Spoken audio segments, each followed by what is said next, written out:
Good morning મિત્રો। ગઈ વખતે આપણે લોકો ચેપ્ટર 8ની શરૂઆત કરી હતી, એના વિશેની વાત કરતા હતા, બરાબર?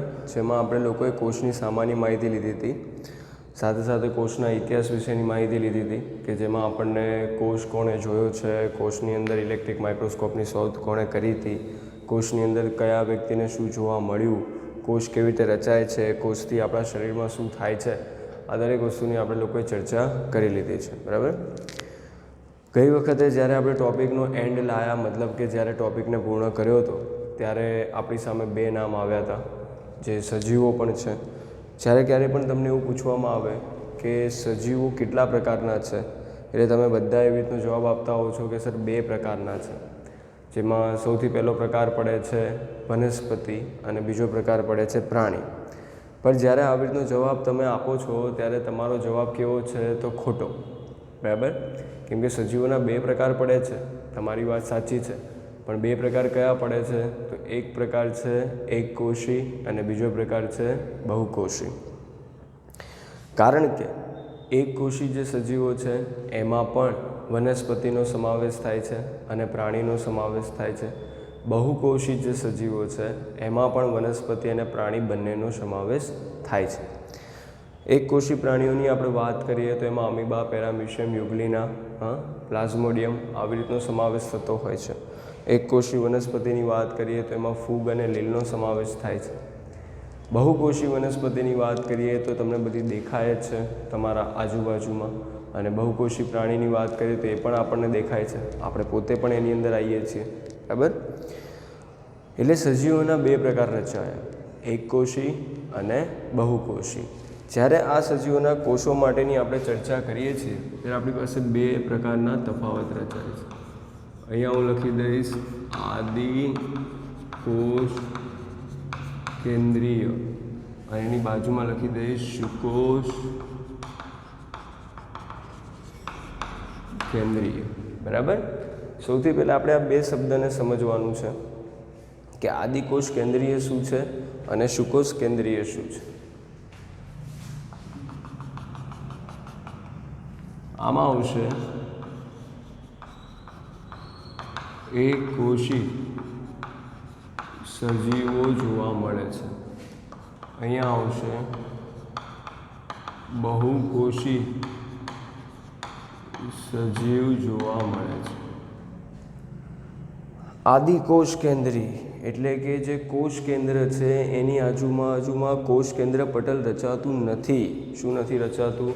તો કે કોષ કેન્દ્ર પટલ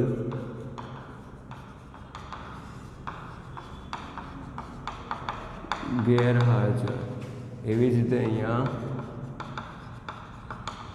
કોષ કેન્દ્ર પટલ હાજર, બરાબર? બીજી વસ્તુ કે જે આદિકોષ કેન્દ્રીય છે એ કોષ રસમાં અંગિકાઓ ગેરહાજર ફક્ત રિબોઝોમ્સ જોવા મળે છે। જ્યારે અહીંયા અંગિકાઓ હાજર, બરાબર? અંગિકાઓની અંદર ગઈ વખતે પણ મેં તમને કીધું હતું કે કોનો સમાવેશ થાય છે, તો કે રિબોઝોમ, કણાભસૂત્ર, તારાકેન્દ્ર, લાઇસોઝોમ, ગોલ્ગીકાય, હરિતકણ, કોષ કેન્દ્ર પટલ, આ બધી વસ્તુઓનો અંગિકામાં સમાવેશ થાય છે, અને દરેક અંગિકા સુકોષ કેન્દ્રીયમાં જોવા મળતી હોય છે, બરાબર? એવી જ રીતે કોષ વિભેદન અથવા વિખંડન પામતા નથી। અહીંયા કોષ વિભેદન અને વિખંડન પામે છે। એવી જ રીતે કોષ વિભાજન સુકોષ કેન્દ્રી કરતાં ઝડપી છે આમાં આદિ કોષ કેન્દ્રી કરતાં ધીમું છે, બરાબર. તો આ બેઝિક એક નાનો એવો તફાવત હતો જેની જરૂર હોતી નથી, પરંતુ આપણને થિયરી ભણવા માટે અથવા તો આ શબ્દોને સમજવા માટે આટલા 5-6 મુદ્દા ખ્યાલ હોય તો ઘણું સારું રહે, બરાબર. તો આવી રીતના 2 ટૉપિક છે જેમ મેં તમને વાત કરી હતી ગઈ વખતે પણ કે આદિકોષ કેન્દ્રી અને સુકોષ કેન્દ્રી જ્યારે આપણે ભણવાની શરૂઆત કરીશું ત્યારે સૌથી પહેલાં એમના વિશે સામાન્ય માહિતી લેવી પડશે અને ત્યારબાદ એમાં જે અંગિકાઓનો સમાવેશ થાય છે અંગિકાઓ વિશેની આપણે લોકોએ ચર્ચા કરવી પડશે. તો હવે આપણે લોકો આજની શરૂઆત કરવા જઈ રહ્યા છીએ આદિકોષ કેન્દ્રીથી, જેમાં આપણે સૌથી પહેલાં એના આકાર, એની રચના, એની અંદર કોનો સમાવેશ થાય છે, એ સજીવો, આ દરેકના વિશેની વાત કરવાની છે. સાથે સાથે એનામાં એક જ અંગિકા આવે છે રિબોઝોમ્સ કરીને, એટલે રિબોઝોમ્સની પણ ચર્ચા આદિકોષ કેન્દ્રીની અંદર કરવાની થશે, બરાબર. એટલે અત્યારથી જ મગજમાં ફિટ કરી લો કે સજીવોના 2 પ્રકાર છે, એકકોષી, બહુકોષી. એકકોષી સજીવો વિશેના કોષોનું વિભાજનની સામાન્ય માહિતી તમને પૂછવામાં આવે તો તમારે આદિકોષ કેન્દ્રીય રચના જોવાની છે.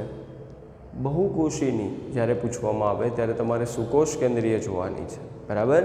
એટલે આપણે પાઠનો સૌથી પહેલો ટૉપિક કયો છે? આદિકોષ કેન્દ્રીય સજીવો, જેના વિશેની ચર્ચા અત્યારે આપણે શરૂ કરી રહ્યા છીએ, બરાબર. ચલો અહીંયા દે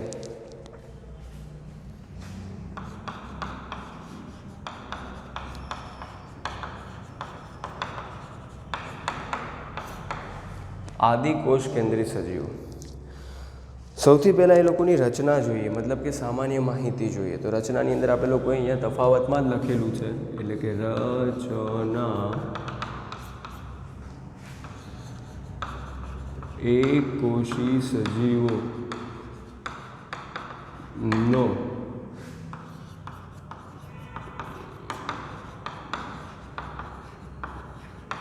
એકકોષી સજીવોનો સમાવેશ થાય છે.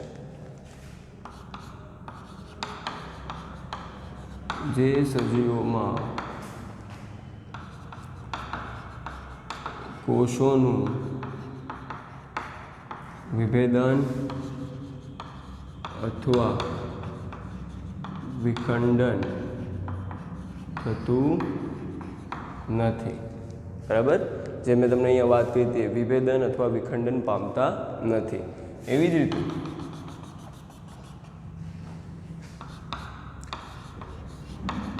સુકોષ કેન્દ્રી કરતાં ઝડપી કોષ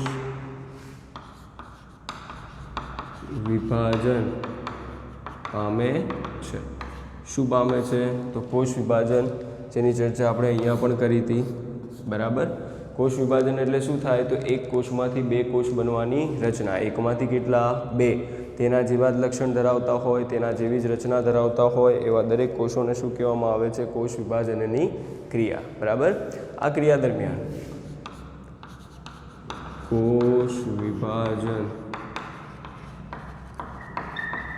દરમિયાન કોષો એક વિશિષ્ટ દ્રવ્યથી જોડાયેલા રહે છે, બરાબર. કોષ વિભાજન દરમિયાન, એટલે કે કોષ વિભાજન તમને સમજાવું તો એક કોષમાંથી તેની જેવી જ રચના ધરાવતા 2 કોષોનું નિર્માણ થાય છે, જે બંને એક વિશિષ્ટ પ્રકારના દ્રવ્યથી જોડાયેલા જોવા મળે છે. આ પ્રક્રિયાને શું કહી દઈશું? કોષ વિભાજન. રેડી? તો આ રચનાની વાત હતી. રચના આપણે ઓલરેડી અહીંયા લખી નાખી હતી, એટલે વાંધો આવ્યું હતું નહીં. હવે રચના પછી આપણને એમ થાય કે સર આદિકોષ કેન્દ્રીની અંદર કેવા કેવા સજીવો જોવા મળે છે એના વિશે થોડી ઘણી માહિતી આપી દો. તો અહીંયા આપણે લખીશું સજીવો. સજીવોમાં સમાવેશ થાય છે સૌથી પહેલાં નીલહરિત લીલ, નીલ હરિત લીલ, માઇકોપ્લાઝમા, બરાબર.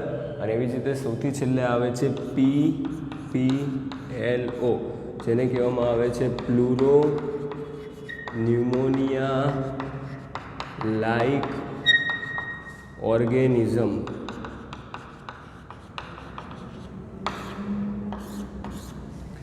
પ્લુરો ન્યુમોનિયા લાઇક ઓર્ગેનિઝમ તરીકે એને ઓળખવામાં આવતું હોય છે. બરાબર. હવે આપણને એક પ્રશ્ન થાય કે સર જો એક કોષી સજીવોનો સમાવેશ અહીંયા થાય છે તો પછી કોષ વિભાજન દરમિયાન આ બધા વિશિષ્ટ દ્રવ્યથી જોડાયેલા કેમ છે? તો તમને બધાને ખબર હશે કે એક કોષી સજીવોને આપણે નરી આંખે નથી જોઈ શકતા, એના માટે આપણે માઇક્રોસ્કોપનો ઉપયોગ કરવો પડે છે. પણ જ્યારે આપણે લીલ જોઈએ કોઈ જગ્યાએ, નીલ હરિત લીલ, મતલબ કે અત્યારે વરસાદ આવેલો છે, ભેજવાળું વાતાવરણ છે અને કોઈ દિવાલ ઉપર જો આપણને લીલ દેખાય છે તો આપણે લીલના સમૂહને જોઈ શકીએ છીએ નરી આંખોથી. મતલબ લીલ એક કોષી સજીવ છે, એમાં કોઈ ઉપાંગો નથી રચાતા, ક્યારે કોઈ હાથ પગ નથી આવતું, છતાં પણ એના સિવાય પણ એ આપણને નરી આંખે દેખાય. કેમ? કેમ કે એક લીલ, બીજી લીલ, ત્રીજી, ચોથી, પાંચમી, છઠ્ઠી બધા કોષ વિભાજન પામીને દ્રવ્યથી કેવા છે તો જોડાયેલા, જેના કારણે એનો સમૂહ રચાયો. અને સમૂહ જે લીલા રંગનો દેખાય છે એને આપણે આપણી આંખોથી જોઈ શકીએ છીએ. પડી ખબર?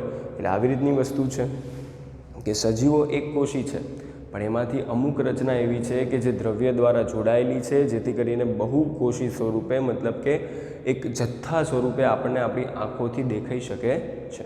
બરાબર. આપણે રચનાની વાત કરી, સજીવોની વાત કરી, એવી જ રીતે આ જે સજીવો છે એના કોષોના આકારની વાત કરીએ.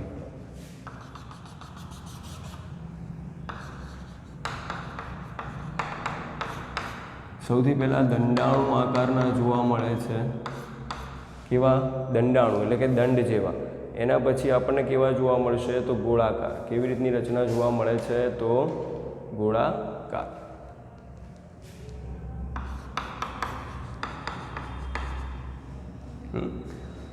ગોળાકાર રચના છે, દંડાણુ રચના છે.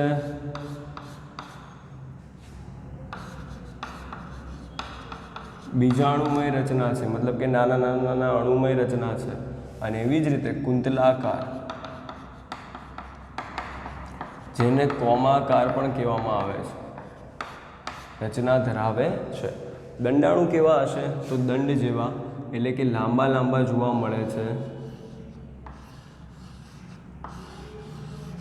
ગોળાકાર તો આપણને બધાને ખબર જ છે, ગોળ ગોળ જોવા મળે છે. બીજાણુ સ્વરૂપે, મતલબ કે નાના નાના નાના નાના અણુ સ્વરૂપે જોવા મળે છે. અને કોમા આકારે આવી રીતની રચના ધરાવતા અણુઓ જોવા મળે છે, જે બધાનો સમાવેશ કોનામાં થાય છે? આદિકોષ કેન્દ્રી સજીવોના એક કોષી ભાગમાં. બરાબર. રચના, સજીવો, આકાર. હવે આપણે જોઈએ એમના ઉપાંગો.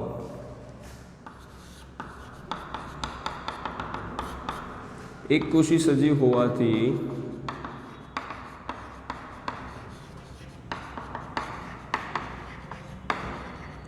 અંગોની રચના થતી નથી, પરંતુ એક કોષી સ્વરૂપે કશા, પીલી, ફિમ્બ્રી જેવા ભાગોની રચના કરે છે. એક કોષી સજીવો છે એટલે આપણા જેમ ઉપાંગો જોવા નહીં મળે, હાથ પગ છે નહીં, પરંતુ હલનચલન માટે કશા, પીલી, ફિમ્બ્રી જેવા ભાગોની રચના કરે છે. આ કશા શું છે તો કે આજે આ સજીવ છે તેમાંથી હવે પૂંછડી જેવો એક ભાગ બહાર નીકળેલો હોય, જેને શું કહેવાય છે? કશા. હવે એવું જ સજીવ છે માની લઈએ, એના ઉપર નાના નાના વાળ જેવી રચના છે, તો આ વાળને શું કહેવાતું હોય છે? પીલી અથવા તો ફિમ્બ્રી. બરાબર. પીલી અથવા તો ફિમ્બ્રી, અથવા એને પક્ષ્મો પણ કહેવામાં આવે છે. પક્ષ્મ તરીકેનો શબ્દ તમે નાના ધોરણમાં સાંભળેલો હશે. બરાબર. જે પેરામિશિયમમાં જોવા મળતા હોય છે. એક છેલ્લી વસ્તુની વાત જે આપણે કરવાની છે એ છે પ્લાઝમિડ. હવે આ સજીવો કેવા છે? આદિકોષ કેન્દ્રીય. મેં પહેલાં જ કીધું કે એ લોકોનું કોષ વિભાજન થાય છે પરંતુ શરીર રચાતું નથી, જેથી કરીને આદિકોષ કેન્દ્રીય સજીવમાં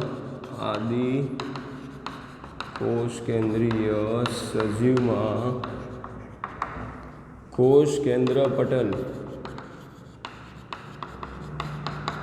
ગેરહાજર છે, જેમાં ડીએનએની આસપાસ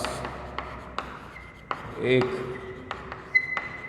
આવરણ રચાય છે જેને પ્લાઝમિડ કહે છે. શું કહે છે? તો પ્લાઝમિડ. આપણે તફાવતની અંદર જ વાત કરી હતી કે ભાઈ જે કોષ કેન્દ્ર પટલ છે એ કેવું છે? ગેરહાજર. તો કોષ કેન્દ્ર પટલની જગ્યાએ ડીએનએની આસપાસ કોણ રચાય છે? તો એક આવરણ રચાય છે, જે આવરણને પ્લાઝમિડ તરીકે આપણે લોકો ઓળખીએ છીએ અને જે પ્લાઝમિડ દ્વારા ડીએનએ પોતાનું કાર્ય કરતું જોવા મળે છે. તો આ સંપૂર્ણ રચના કોની હતી? આદિકોષ કેન્દ્રીયની. જેમાં આપણે એની રચના વિશેની વાત કરી, એમાં કયા સજીવોનો સમાવેશ થાય છે એની વાત કરી, સાથે સાથે આપણે લોકોએ એના આકારને જોયા, એના ઉપાંગોને જોયા અને સૌથી છેલ્લે પ્લાઝમિડ મતલબ કે એ લોકોનામાં કોષ કેન્દ્ર પટલ નથી તો એની જગ્યાએ શું છે એની વાત પણ કરી. બરાબર? એટલે આ સામાન્ય માહિતી હતી કોની? આદિકોષ કેન્દ્રની. જેટલી વસ્તુ મેં લખેલી છે આ 2 ભાગમાં એટલી માહિતી આકૃતિઓ સાથે 3 માર્ક્સમાં પૂછાતી હોય છે. એટલે તમારે પણ યાદ રાખવાનું છે. આપણે લોકોએ શરૂઆત કરી દીધી છે ચેપ્ટરની આજથી, એટલે હવે ધીમે ધીમે રોજની અંગિકાઓ ભણવાની આવી જશે. જેવી રીતે આદિકોષ કેન્દ્રી છે એમાં રિબોઝોમ પછી આદિકોષ કેન્દ્ર પતી જશે, ત્યારબાદ સુકોષ કેન્દ્રીની માહિતી આવશે, એના પછી એની અંગિકાઓની માહિતી આવશે. જે દરેક વસ્તુ તમારે યાદ રાખવાની છે સમજી વિચારીને. મેં તમને પહેલાં બી કીધું છે કે શાંતિથી રોજની 2 જ થિયરી આપણે ચાલશે, મેક્સિમમ 3 ચાલશે. તો આ 2 કે 3 થિયરીનું તમારા લોકોએ કમ્પ્લીટલી સોલ્યુશન લઈ લેવાનું છે. ક્યાંય ખબર ના પડે તો મને પૂછી લેવાનું છે, લખવાનું છે, વાંચવાનું છે, મોઢે કરવાનું છે અને કમ્પ્લીટ એના વિશેની માહિતી રાખવાની છે. બરાબર? એટલે આજે આદિકોષ કેન્દ્રી બધાએ ક્લિયર કરી નાખવાનું છે. ચોપડામાં લખીને જેટલી પણ વાર આપણે આપીએ છીએ એટલી વાર લખીને કમ્પ્લીટ રાખવાનું છે. Okay, thank you.